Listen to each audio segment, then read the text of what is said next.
got to do a much better job taking care of the basketball. Give Memphis a lot of credit for their aggressiveness, defensively jumping in passing lanes and, end of the first half cost us the game. We did close the end of the first half, turn the ball over to ended up in a 3. And obviously the 18 turnovers is, you're not going to win many basketball games turning the ball over that much. Coach, what were the challenges with David Jones, and what's the level of concern with guards getting loose the last couple nights? Well, he's a great player. Creates mismatch problems because he can play so many different positions. I'm sure it was a career night for him. We've been pretty good guarding certain people. Tonight we were really poor guarding him. Again, give him a ton of credit. His efficiency was through the roof. From 3, the field, free throws across the board. I can't remember a player that scored 36 points against us. Coach, just curious your thoughts on how the team responded after the double overtime game yesterday. Did you think fatigue played a factor down the stretch, and what do you think about their ability to kind of chip away at the end? I would say, Curtis, that if it was both teams played last night and it's 42-42 in the second half, we gave up 5 points off technicals. That cost, 5 points. It's a 5-point game. And we gave that up on technicals. And like I said, that was a disastrous end of the first half. And so you take the technicals in the end of the first half, and I think that's the ball game. And then how important is it to turn the page here on a short turnaround? I know it's a third place game and there's disappointment in the loss, but you get to play a team like North Carolina, a potential, NCAA tournament matchup again. Yeah, we got a lot of stuff we got to get better at, a lot. So.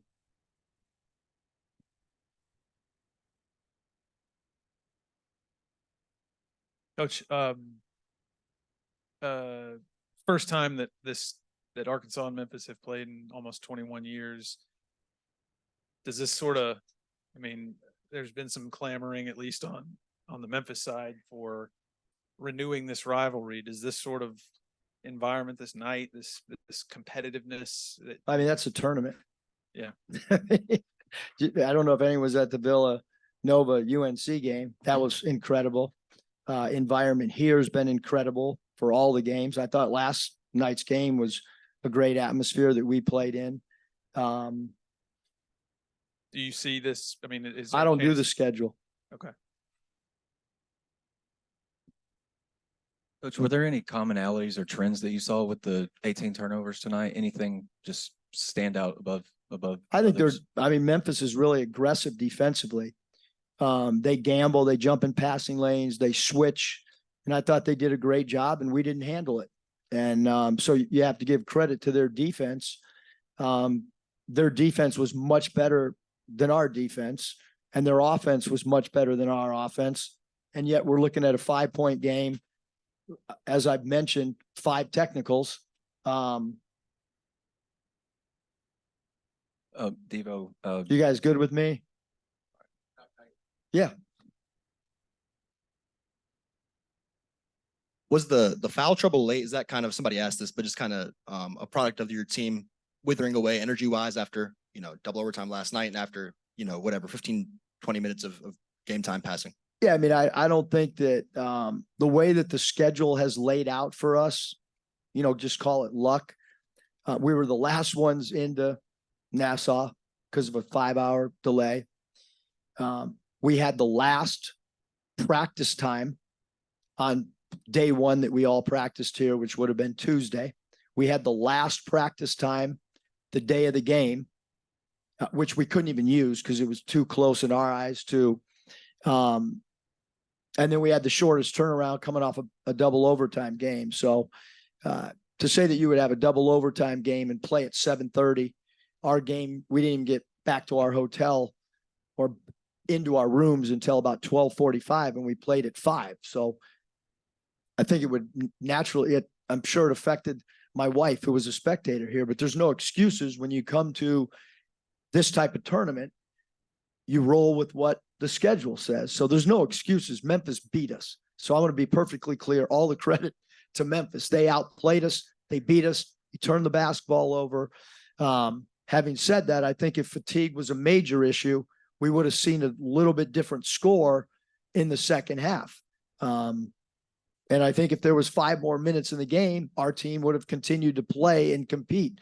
So I didn't think that that was a real issue. I thought the technicals hurt us bad, and again, end of the first half. And I mean, nobody could guard a player on the other team. Nobody. I mean, he did whatever he wanted, which is what great players do. Doesn't matter what defensive scheme, you go out and you have a hell of a game, and that's what he did. I don't expect anybody to have 36 against us. We usually do a really good job on primary guys that we focus on. Obviously, the way that Jones has played all year, he's a much improved 3-point shooter. Credit to Penny, credit to their coaching staff, because he has improved in that area. Credit to the young man too. I'm sure he's worked tremendous amount of time, and he's a tough kid. I mean, he's a great offensive rebounder. He's a great defender. He made a name for himself tonight, quite frankly. I mean, he really did. I mean, there's a lot of scouts here and stuff. They're going to remember that performance because he played that good and he was that dominant on unbelievable efficiency. I didn't think he took one bad shot and he scored 35 points, 36. That's hard to do, score 36 and have unbelievable, impeccable shot selection. He had better shot selection than almost every guy on my team. Some guys that, I mean, he did. He kicked our butt.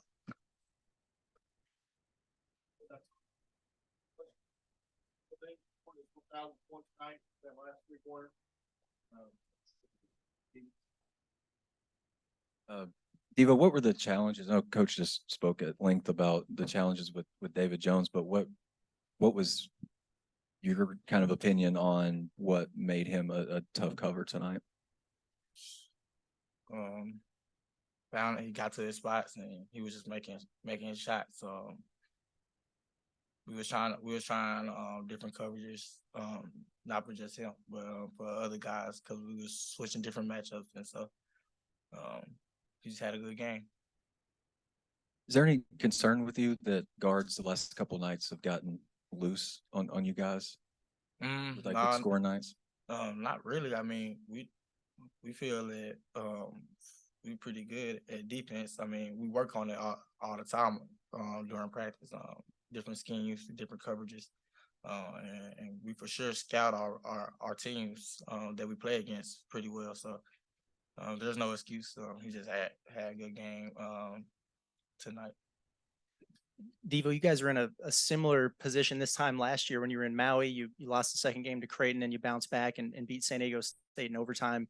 I guess what is it going to take for you guys to kind of relive that experience and have a similar showing this time? Just focus on North Carolina. We know who we play now, and start scouting them tonight. We got a fast turnaround tomorrow, so scout them and we're gonna try to do as best as we can to contain what they have on their end. And we're gonna come tomorrow, try to play and win. Devo, I think you needed 14 points to get to 1,000 for your career. Got to 15. Just thoughts on that, kind of what it means to you. Feels good, but I mean, we lost. So next game for me. But thanks to God, he was able for me to be able to accomplish that. But got to win games. So. Last thing I've got, 18 turnovers led to 27 points for Memphis. Anything you can put your finger on with the miscues there and led to their runouts? Yeah, few of them. We just got to be a little bit more tougher. Guys slapping and reaching on the opposite team, and if we're not getting calls, then like I said, we got to be tougher. And some of the calls wasn't going our way, and so therefore we got to look at it. At that and say we just got to be tougher on our end. Thanks, Devo.